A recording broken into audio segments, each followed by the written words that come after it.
काही UPSC aspirant वर्षानुवर्षे मेहनत करून हाती काहीच लागत नाही. पण काही यूपीएससी ॲस्पिरंट असतात, जे हात लावल तिथं सोनं काढतात. त्यातलंच एक उदाहरण आहे ऑल इंडिया रँक 9 ह्या वर्षी त्यांचा आला, आस्था जैन आणि त्यांना मेंटरिंग करणारे अ, गिरीश सर. गिरीश सरांनी त्यांना 2023 मध्ये मेंटरिंग केली होती आणि इथं मी मेंटरिंग म्हणजे काय ते पण क्लॅरिफिकेशन देईल. का? कारण की मेंटरिंगच्या कन्सेप्ट आहेत आत्ता सध्या मार्केटमध्ये फार वेगळ्या आहेत.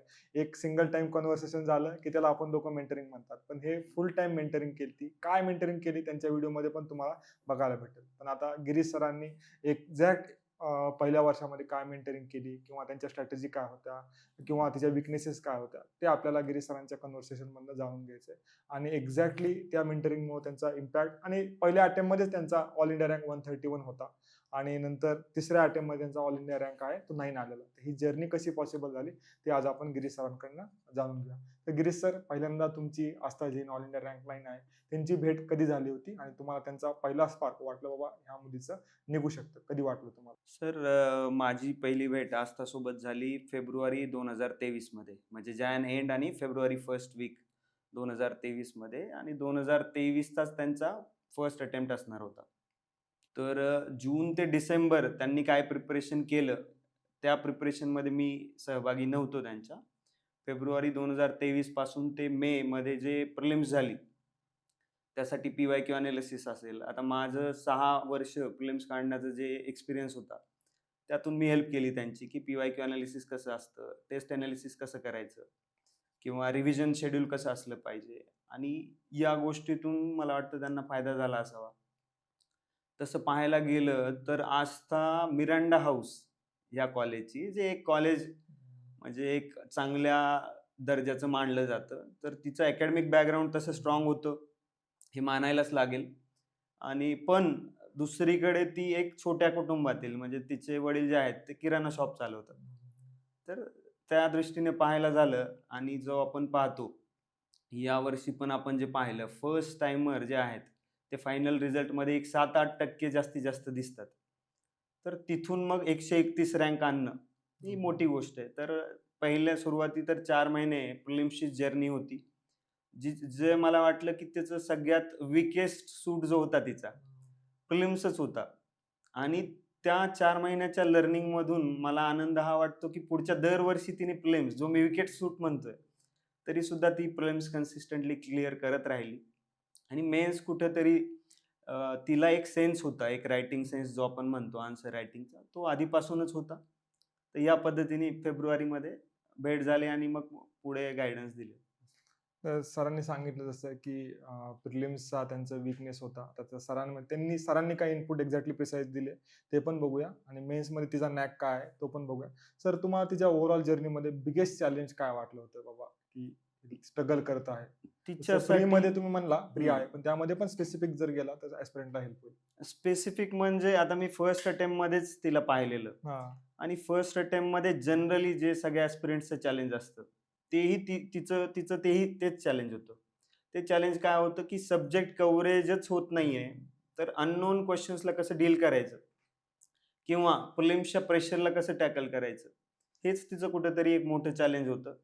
आणि त्याच्यावर जसं आपण सब्जेक्ट कव्हरेज सोबत-सोबत रिव्हिजन करता-करता कसं लॉजिक बिल्डिंग करायची, मग आम्ही क्वेशन्स डिस्कस करायचो किंवा हिस्ट्री सारखा सब्जेक्ट आहे किंवा असे काही सब्जेक्ट्स होते जे तिचे वीकनेस होते.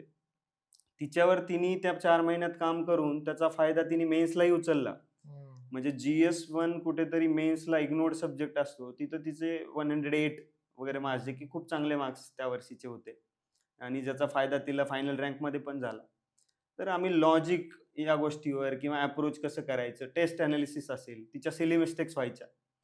म्हणजे मजेची गोष्ट हीच आहे, की आपण आपली जी स्ट्रॅटेजी लावली आहे, तीच स्ट्रॅटेजी दरवर्षी ॲस्पिरंट्सला सांगतो. पण ती स्ट्रॅटेजी ग्रास्प करण्यामध्ये किती डिफरन्स असू शकतो.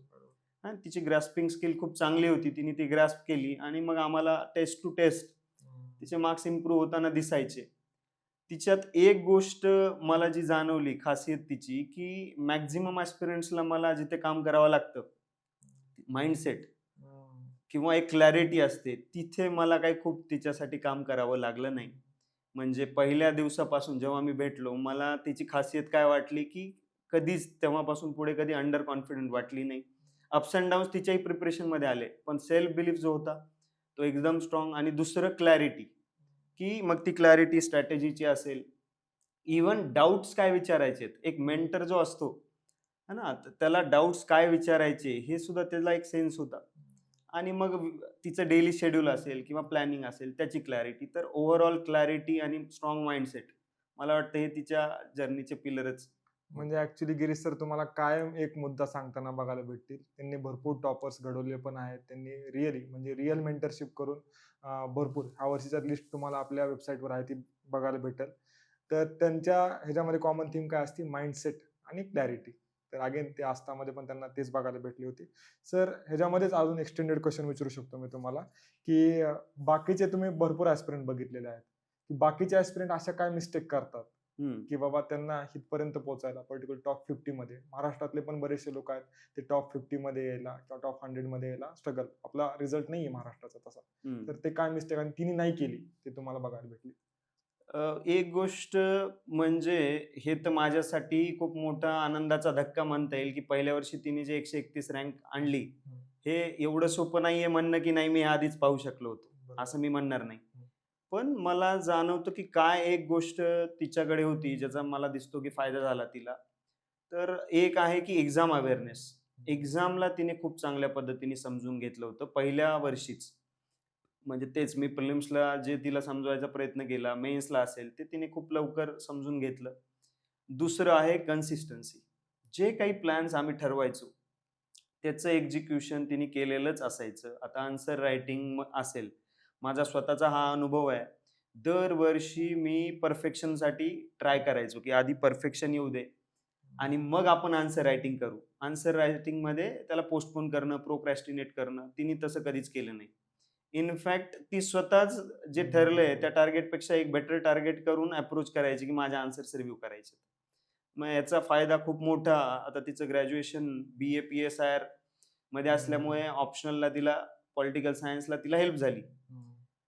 पण एस-ए आणि जी-एसमध्ये पहिल्या प्रयत्नात तिचं तेवढं रेडीनेस नव्हतं आधी. पण तिने ह्या कन्सिस्टंट रायटिंगनी त्याच्यातले लूपहोल्स शोधून ते डायग्नोसिस बेटर पद्धतीने करून त्याच्यावर इम्प्रूव्ह करून एक एक चांगला रिस्पेक्टेबल स्कोर जी-एसमध्ये आणला. ऑप्शनल आणि जिथे तिची स्ट्रेंथ आहे, ही पण खासियत, की तिथं पूर्ण वसुलीच केली तिने.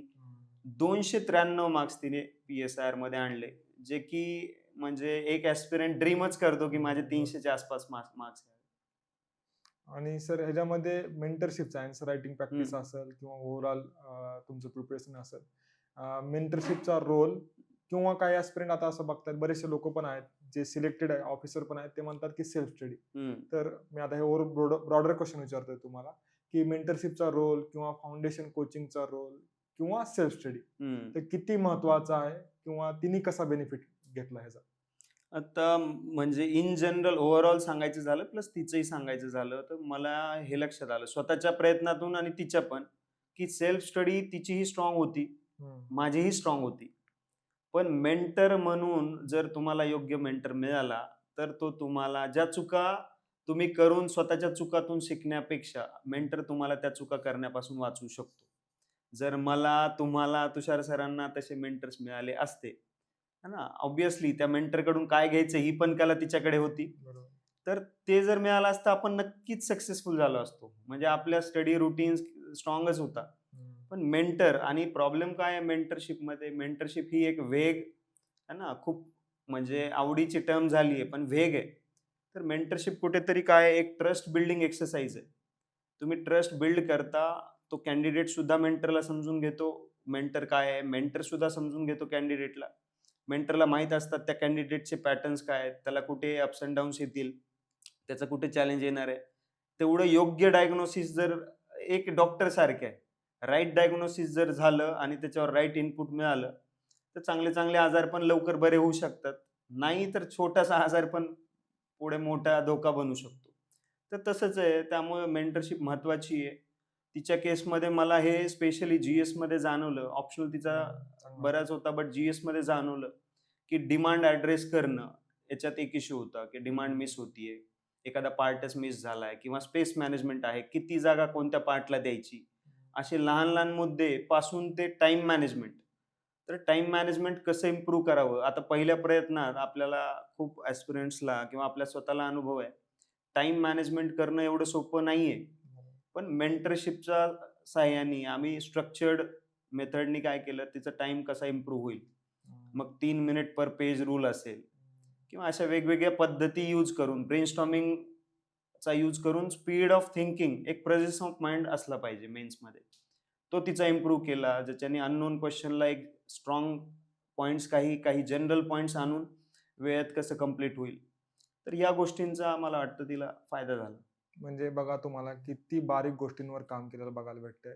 म्हणजे स्पेस मॅनेजमेंट असेल, कुठल्या पार्टला किती स्पेस अलोकेट करणं असेल, डिमांड ॲड्रेस करणं असेल. म्हणजे मी पण इव्हन माझ्या प्रिपरेशनच्या काळामध्ये 3 मिनिट पर पेज अशासारखे कॉन्सेप्ट आहे किंवा अशासारखे रूल्स आहेत ते ऐकले नव्हते. तेवढ्या बारीक डिटेलिंग काम केल्यानंतरच ते आउटपुट आहे ते तुम्हाला बघायला भेटतं. तर नेक्स्ट आणि इव्हन ह्यामध्ये अजून एक ॲड करतो. आम्ही बऱ्याच वेळा मी आणि तुषार असं जेव्हा गप्पा मारत असतो तेव्हा आम्हाला बोलतो, की आम्हाला गिरीश सरांसारखे जर मेंटर भेटले असते, तर आमचा रिझल्ट आहे ते नक्कीच म्हणजे चांगला लागला असता. तर पुढचा क्वेश्चन आहे तुमच्यासाठी. तुम्ही तर भरपूर टॉपर बघितलेत. पुष्कर काळे असतील, पुष्कर काळे सर असतील, हार्दिक कोठारे असतील, उत्सव राका त्यांची एक्सेप्शनल जर्नी जे तुम्ही तुम्ही तयार केलेली आहे रादर ती जर्नी आहे ती किंवा अभि जैन असेल किंवा ही कृपा जैन किंवा आस्था जैन आहे. तर हे सगळ्यांचं तुम्हाला ह्या सगळ्यांमध्ये कॉमन 3 फॅक्टर्स असे काय बघायला भेटतात, की त्यांनी ती एक्झाम क्रॅक केली? मला असं वाटतं मी जवळपास माझे पुण्यात प्रबोधिनी असेल किंवा दिल्लीत जे मी रँकर्स पाहिलेत, जवळपास 100 ते 150 रँकर्स मी जवळून पाहिलेत. स्वतः खूप साऱ्या रँकर्सला मेंटरिंग केली आहे. त्यातून मला वेगवेगळे ॲस्पेक्ट्स काय जाणवले, की मेन्स हा खूप महत्त्वाचा फॅक्टर आहे, जिथे मार्क्स काउंट होतात रिझल्टमध्ये. तर ह्या सगळ्या टॉपर्समध्ये आणि त्यातल्या त्यात आस्थामध्ये खूप प्रकर्षाने मला काय जाणवलं, प्रत्येक सब्जेक्टमध्ये अर्ध्या मार्क्ससाठी फाईट, की मला अर्धा मार्क्स कसा वाढवता येईल. नाहीतर काय जाणवतं आपल्याला, की इथिक्स माझा स्ट्राँग सब्जेक्ट आहे, इथिक्स मी चांगला करतोय, पण GS2 वीक आहे, तिथे इग्नोरन्स आहे किंवा एस्सेमध्ये वीक आहे, तिथे इग्नोरन्स आहे. काही सब्जेक्ट्समध्ये नकळत इग्नोरन्स असतो. ह्या जे टॉपर्स आहेत, ह्यांचा एक फॅक्टर काय आहे, प्रत्येक अर्ध्या मार्क्ससाठी ते फाईट करणार. दुसरा एक फॅक्टर काय आहे, की वेगवेगळ्या लोकांकडून, सीनियर्सकडून, मेंटर्सकडून, पीअर ग्रुपकडून एक लहानात लहान गोष्ट काय शिकता येईल. आता आस्थाचं ही एक खासियत, की तिने तिच्यासोबतच्या विद्यार्थ्यांकडून पण ज्या गोष्टी शिकण्यासारख्या आहेत, त्या प्रोएक्टिव्हली शिकल्या. तिथे कुठेतरी आता अगेन मी कुठेतरी तिथे थोडा कमी पडलो, की माझ्या चुका लवकर मला कळल्या असत्या जर मी जास्त इंटरॅक्शन केलं असतं. बट हा एक सेम माझी पण स्टडी तेच पॅटर्न आहे, की स्वतःवर रिलाय करतो आपण. स्वतः आपण चुका करत राहतो. पण हे टॉपर्स काय आहेत, की लवकरात लवकर जसं अभिजैन तुम्ही सांगितलं, पहिल्याच प्रयत्नात त्याने 201 मार्क्स आणले इंटरव्ह्यूला, पोस्टल सर्व्हिस रँक आणली. दरवर्षी 360 वरून पुढच्या प्रयत्नात GSमध्ये 360 वरून 440 मार्क्स आणले. किंवा आस्था असेल, तिला आता प्रिपरेशन खूपदा काय होतं चांगलं असतं. तर दुसऱ्या अटेम्प्टमध्ये तिला एससीमध्ये 81 आले फक्त. जेव्हा की प्रिपरेशनमध्ये असंच काही इश्यू नव्हता. मला खात्री आहे तिचा रँक पण पाहता, की तिने तिथे खूप अग्रेसिव्हली काम करून, जसं मी म्हटलं ना, की एक एक्सलन्सकडे जाणं, पण सस्टेनेबल प्रॅक्टिकल पद्धतीने, की एक प्रत्येक अर्ध्या मार्कला लक्ष देणं. दुसरं म्हणजे वेगवेगळ्या लोकांकडून जे शिकू शकतो ते शिकत राहणं, स्वतः रँकर असून सुद्धा. आणि तिसरं म्हणजे कन्सिस्टन्सी. जे ठरवलंय त्याचं स्ट्राँग एक्झिक्युशन. आपण स्वतः प्रत्येक सिनारिओमध्ये बघतो, की आपण जे ठरवतो, ते आपण करतो का? तर आपला अभ्यास झाला नाहीये 7 दिवसात म्हणून आपण टेस्ट पोस्टपोन करतो. तसं त्यांनी हे लोकं जनरली करत नाहीत. तर या गोष्टी आहेत ज्या मला वाटतं टॉपर्स बेटर करतात. म्हणजे ह्यामधला एक क्लिअर लॅकून आता मी माझ्यामध्येच होता. म्हणजे माझा पियर खूप किंवा माझ्याबरोबर अभ्यास करणारे खूप चांगले लोकं होते. मी त्यांचा कधीच बेनिफिट घेऊ शकलो नाही. माझा रूममेट ऑल इंडिया रँक 251 पहिल्याच अटेम्प्टमध्ये झाला होता. नंतरच्या काळामध्ये मी त्याची कधी म्हणजे हे घेतलं नाही, गाईडन्स नाही घेतला किंवा नंतर मी शेवटच्या अटेम्प्टला पण एवढ्या चांगल्या एन्व्हायर्नमेंटमध्ये होतो, ज्या ठिकाणी all India rank 2, all India rank 4, all India rank 11, 12 असे एवढे एकाच वर्षी आलेले हं. सगळे रँक. मी त्यांच्याकडे कधी ॲक्टिव्हली रीच आउट केलंच नाही. तर ती मिस्टेक एक मला कॉमन आहे, ती माझ्यामध्ये जाणवते. आणि सर आपण जेवढे तिघांनी टॉपर्स पाहिलेत, माझं हे एक ऑब्झर्वेशन आहे, की टॉपर्समध्ये बघायला गेलं तर ह्या सगळ्या गोष्टी विशेष असतात. बघायला गेलं तर तसं काही विशेष नसतं. म्हणजे सिम्प्लिसिटी इज अल्टिमेट सॉफिस्टिकेशन आपण जे म्हणतो, ते खरं तर मला टॉपर्समध्ये बघायला मला मिळतं. सरांनी उदाहरण सांगितलं होतं, मला पेपर पण दाखवले होते. आमचाच मित्र आहे कमल किशोर. बरोबर. तर त्याचा पेपर दाखवला होता. अल्टिमेट सिम्प्लिसिटी आणि आय-ए-एस सिम्प्लिसिटी. आहेत आता. हां. कलेक्टर आहेत उत्तर प्रदेशमध्ये. बरोबर. म्हणजे हे काय आहे, की ते कुठेतरी गोष्टींना कॉम्प्लिकेट पण करत नाहीत. है ना? त्यांना आता इव्हन मेंटरशिप घेताना आपण 10 मेंटर ठेवतोय का एकावर ट्रस्ट करतोय? है ना? आता बाहेर ऑनलाईन प्रिपरेशन करताना वेगवेगळ्या लोकांचं ऐकून स्ट्रॅटेजीज 10 असू शकतात. पण तुम्ही 10 पैकी कोणतीच नीट घेत नाहीये. हा पण एक फॅक्टर आहे. मग टॉपर जे आहेत ते सिंपल ठेवतात गोष्टींना आणि जेवढं सिंपल तेवढं इफेक्टिव्ह व्हायचा चान्स असतो. त्यामुळे असं काही नाहीये, की ते खूप वेगळेच आहेत. पण ते त्यांच्या प्रोसेसला बिलीव्ह करतात, क्लॅरिटी ठेवतात, कॉम्प्लिकेट करत नाहीत. दुसऱ्यांकडून शिकतात. या सगळ्या गोष्टींचा मला वाटतं क्युम्युलेटिव्ह इम्पॅक्ट येतो. सर आता नेक्स्ट आहे थोडासा इंटरेस्टिंग सेशनला सुरू करू आपण. Rapid fire round. हं. तर तुम्ही एवढे टॉपर्स बघितले त्यामधले आणि तुमचे पण ओव्हरऑल पर्सनल एक्सपिरियन्समधनं काही क्वेश्चन्स. तर overrated strategy in overall UPSC preparation overrated strategy in मी असं म्हणेल, की टॉपर्सच्या स्ट्रॅटेजीज पाहत राहणं. हे ओव्हररेटेड आहे, की वेगवेगळ्या टॉपर्सचं तुम्ही पाहता. ते तेवढं इफेक्टिव्ह नाहीये. बेस्ट बुक जे प्रत्येकाने केलंच पाहिजे बाबा यूपीएससी जर्नीमध्ये. एक सेल्फ हेल्पवाला असू शकतं हं. किंवा अकॅडमिक पण असू शकतं. बेस्ट बुक या जर्नीमध्ये म्हटलं, तर मला वाटतं जे पण बुक तुम्हाला आन्सर रायटिंग स्किल शिकवू शकतं. है ना? कारण कंटेंट हा पार्ट सगळेच शिकतात आणि जसं लक्ष्मीकांत म्हटलं प्रिलिम्सला, तर ते प्रिलिम्सला बेस्ट बुक आहे. पण जर यू-पी-एस-सी म्हटलं, जे पण बुक किंवा जे पण कंटेंट असेल, जे तुम्हाला आन्सर रायटिंग स्किल शिकवेल, ते माझ्या मते बेस्ट बुक आहे. नोट्स डिजिटल काढाव्या की हँड रिटन काढाव्या? आता याच्यात एक कन्सर्न हा आहे डिजिटलचा. डिजिटलमध्ये खूप फायदे आहेत. तुम्ही त्याला स्ट्रक्चर्ड पद्धतीने ठेवू शकता. त्याला अ, तुम्हाला डिलीट करायचे आहेत काही नोट्स, तर ते डिजिटलमध्ये शक्य आहे. पण कुठेतरी एक हायब्रिड पॅटर्न असं करू शकतो आपण, की डिजिटलमध्ये बनवू शकतो आणि त्या एक फायनल स्टेजला आल्या, की त्याचं प्रिंट घेऊन त्याच्यावर अभ्यास केला तर बेटर राहील. ऑफलाईनमध्ये फायदा डिजिटल स्क्रीन टाईम हा पण एक खूप निगेटिव्ह इम्पॅक्ट आणणारी गोष्ट आहे, जी लक्षात येत नाहीये आपल्याला आत्ता, पण त्याचा परफॉर्मन्सवर इम्पॅक्ट येतो. तर हायब्रिड जर केलं, तर मग इफेक्टिव्ह होऊ शकतं. आन्सर रायटिंगमध्ये सर्वात मोठी गोष्ट लोकांची चुकते कुठली? मला असं वाटतं, की अल्टिमेट चॅलेंज जे आहे, ती आहे टाईम मॅनेजमेंट. लोकांचं का चुकतं? कारण प्रत्येकाला व्हिजिबल आणि इनव्हिजिबल 2 गोष्टी आहेत. व्हिजिबल गोष्ट आहे, की 2 पेज जे आन्सर दिसतंय, ती व्हिजिबल गोष्ट आहे. पण इनव्हिजिबल गोष्ट आहे, की ते किती वेळात लिहिताय तुम्ही. आणि आपण व्हिजिबल गोष्टीला बळी पडतो, की आपल्याला आपला आन्सर किती बेस्ट दिसेल, याकडे कल असतो. त्यामुळे आपण ते 12 मिनिटात, 14 मिनिटात बेस्ट होतंय आणि त्याच्यात आपल्याला आनंद मिळतो, की अरे मी चांगला आन्सर लिहिलाय. पण जसं T20 क्रिकेटमध्ये 100 रन नसतील तर चालेल, पण 12 बॉलमध्ये 35 काढले, तर त्याला जास्त महत्त्व आहे. तसंच कमी वेळेत क्वालिटी. तर त्यामुळे टाईम मॅनेजमेंट हा माझ्या मते सगळ्यात मोठा फॅक्टर. सर अजून हे मग आमच्या आपल्या ॲस्पिरंट जे आहेत आपल्याकडे जे स्टुडंट आहेत ओजी नॅव्हिगेटर बॅचचे त्यांच्यावरनं मला स्टॅटिस्टिक करून लक्षात आलं, की 6 ते 8 तास रेंजमध्ये भरपूर लोकं अडकलेत अभ्यासाच्या. हं, तेवढाच अभ्यास करतायत. हं. तर हा सफिशियंट टाईम आहे का एका टॉपर क्रिएट करायचा असेल किंवा व्हायचं असेल तर? बघा आपण हार्श रिॲलिटी बोलतो यू-पी-एस-सीची. ही हार्श रिॲलिटी आहे, की तुम्ही ज्या लीगमध्ये कॉम्पिटिशन करताय, है ना? जसं रिपीटेड ऑफिसर्स होतायत, तुम्हाला त्यांच्या पलीकडे जायचंय. ऑलरेडी एक्झिस्टिंग ऑफिसरसोबत तुमची कॉम्पिटिशन आहे. तेवढा अभ्यास योग्य, जेवढा अभ्यास तुम्हाला आउटकम देतो जो तुम्हाला पाहिजे. जर आउटकम तुमचा 8 तासात येत असेल हरकत नाही. पण जर तुम्हाला दिसतंय, की मला आउटकम येत नाहीये, माझं सी-सॅट वीक आहे, माझं करंट झालं नाहीये, माझं रिव्हिजन बाकी आहे, मग तुम्ही 8 तास कसं काय करू शकता फक्त? है ना? आपल्याला कुठेतरी गरज पडली तर आता हे थोडंसं एक्झॅजरेशन होऊन जातं, की 14 तास करा. पण 12 तास तर नक्कीच डुएबल आहे. तेवढं केलंच पाहिजे, जर तुमच्यात लॅक्युना दिसताय. आता जर तुम्ही इंटरव्ह्यू दिलाय ऑलरेडी, तुमच्या नोट्स सेट आहेत, तुम्हाला रिव्हिजन तुम्हाला माहिती आहेत गोष्टी, तुम्ही 6 तास करा. जसं पुष्कर काळे सर जे आहेत, आता ते आम्ही सोबत अभ्यास केलाय. ते त्यांच्या नोट्स एवढ्या रेडी होत्या. त्यांना माहीत होतं, की माझा काय गेम प्लॅन आहे. ते 6 तास करायचे नंतर. पण सुरुवातीला जेव्हा ते फिगर आउट होईपर्यंत त्यांनी 10 तास वगैरे केला होता अभ्यास. आणि कधी-कधी आपण हा आकडा जो आहे प्रत्येक विद्यार्थ्यासाठी सेम नाहीये. एखाद्याची ग्रास्पिंग कमी आहे, त्याला हे समजून घ्यायला लागेल, की ठीक आहे, मी इथे वीक आहे, मला जास्त तास द्यायला लागेल, मी देईल. है ना? तर तास एक आकडा, एक आयडियल आकडा बोलण्यापेक्षा तुमचं आउटकम येतंय की नाही? आणि येत नसेल तर जास्त करायची जिद्द, तयारी ठेवलीच पाहिजे. तर last question, one thing that differentiate, एकच गोष्ट सांगा that differentiate toppers among other candidates. मला वाटतं पर्सिव्हरन्स. यू-पी-एस-सी सारख्या जर्नीमध्ये असे खूप रेअरली लोकं आहेत, जे पहिल्या अटेम्प्टमध्ये 100, 150, 200 रँकमध्ये येतात. टॉपर्स सुद्धा तुमचे असे आहेत, जे फेल झालेत.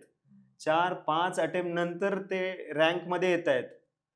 मोजके लोकं अशी आहेत, ज्यांना लवकर सक्सेस मिळतंय. आपल्यासारख्या लोकांना, ज्यांनी जेन्युइनली, सिन्सिअरली प्रिपरेशन केलंय, त्यांना सुद्धा फेल्युअरचा सामना करावा लागलाय. तर मला वाटतं एकच गोष्ट आहे, नेव्हर गिव्ह अप ॲटिट्यूड. तुम्हाला आता मला दरवेळेला आस्था जैनचं झालंय, हे माझ्यासाठी आनंदाचा क्षण आहे, पण माझ्या कितीतरी जेन्युइन डिझर्व्हिंग कॅन्डिडेट्सचं दरवर्षी नाही होत. हे मला रिझल्ट येतो तेव्हा मिक्स्ड इमोशन असतं. माझा रिझल्ट जेव्हा नाही आला, तेव्हा मला ईझी होतं ॲक्सेप्टन्स. मी ॲक्सेप्ट केला माझा रिझल्ट. पण आता जेव्हा मी खूप मेहनत करणारे ॲस्पिरंट पाहतो, ज्यांना मेंटरिंग करतोय, सगळ्यांना रिझल्ट ऑफकोर्स मिळत नाही. तर ज्यांचं नाही होत, मी पाहतो की ह्यांच्यात काय कमी आहे आस्थापेक्षा, आणि खूपदा माझ्याकडे काहीच उत्तर नसतं.